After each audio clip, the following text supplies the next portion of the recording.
Bienvenidos a este video del primer laboratorio de transferencia de calor, del cual trata de la distribución de temperatura en aletas. Comenzaremos hablando un poco de la teoría.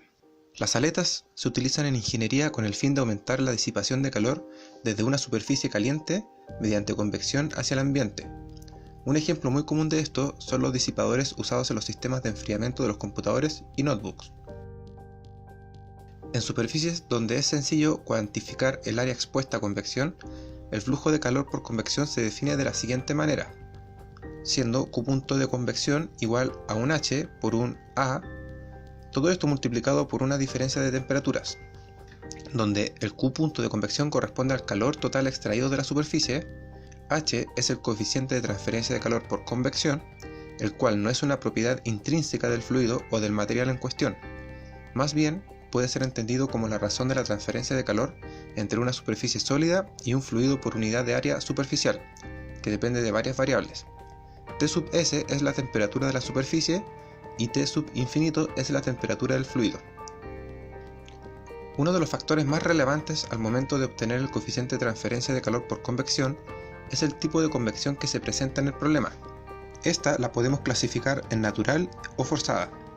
La primera se da cuando la circulación del fluido alrededor del cuerpo no es realizado por alguna fuente externa, como un ventilador o el viento, sino que esta ocurre mediante el siguiente mecanismo.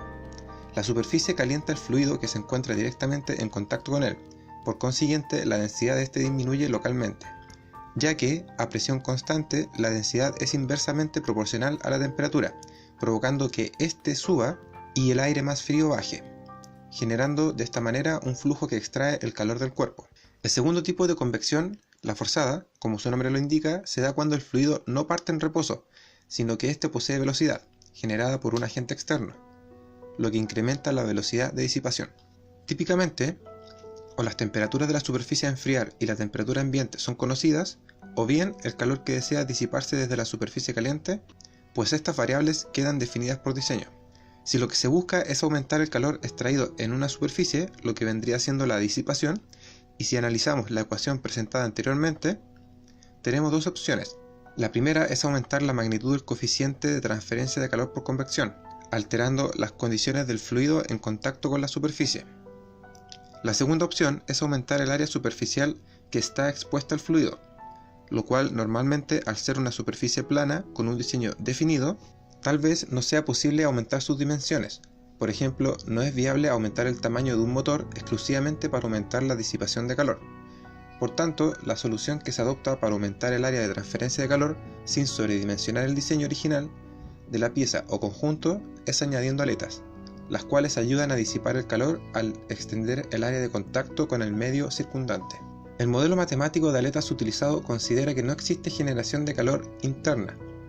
Su comportamiento es estacionario y se consideran constantes la conductividad de la aleta y el coeficiente de transferencia de calor por convección, el cual en la realidad debería variar según la geometría de las aletas, su disposición y la interacción entre el aire y la superficie de las aletas.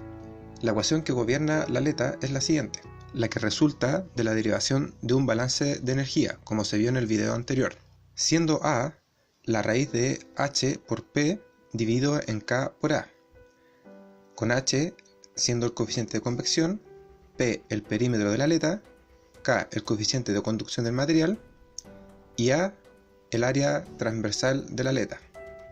Θ de X es el exceso de temperatura de la aleta sobre la temperatura ambiente. Las condiciones de contorno de la ecuación dependerán de la aleta en particular que se esté analizando. Para la experiencia en el laboratorio se trabajará con una barra de cobre, para la cual se tomarán 10 mediciones cada 1 minuto de las termocuplas instaladas, primero mediante convección natural y luego mediante convección forzada. Se buscará observar y describir las diferencias entre estas dos convecciones. Para el procedimiento, primero se debe encender la fuente de poder por 30 minutos antes del inicio de la experiencia. La potencia de la fuente será de 15 a 20 watts. Se encenderá el multímetro y se esperará que el voltaje de las temperaturas se estabilice. Se deben tomar las condiciones ambientales y procederemos a realizar una serie de 10 lecturas de todas las termocuplas de la barra contenida en la caja con la resistencia de cautín, cada 1 minuto a convección natural, e iremos registrando los voltajes correspondientes a cada medición. Luego, con la ayuda de la tabla de termocuplas, realizaremos la conversión de voltaje a temperatura de cada medición. Para la siguiente etapa colocaremos un ventilador a una distancia de 50 centímetros de la barra y de forma que el flujo del ventilador sea transversal a ella. Encenderemos el ventilador en posición 1 y esperaremos que alcance su máximo. Volveremos a tomar 10 mediciones de la misma manera que lo hicimos en la convección natural. Nuevamente registraremos los voltajes y los transformaremos a temperatura. Finalmente, volveremos a tomar las condiciones ambientales para terminar la experiencia. Analizando los datos obtenidos, se pudo observar que en relación a la temperatura en ambas convecciones, tanto natural como forzada, la forma del gráfico de la temperatura es de forma exponencial decreciente y se ajusta bien al modelo de regresión exponencial. Las diferencias observables entre un caso y el otro es que en el caso con ventilador o convección forzada, es este elemento el que se encarga del transporte de masa de fluido convectivo, lo que genera que decaiga en mayor grado la temperatura de la aleta que en la forma de convección natural. Con esto damos por finalizado el primer laboratorio.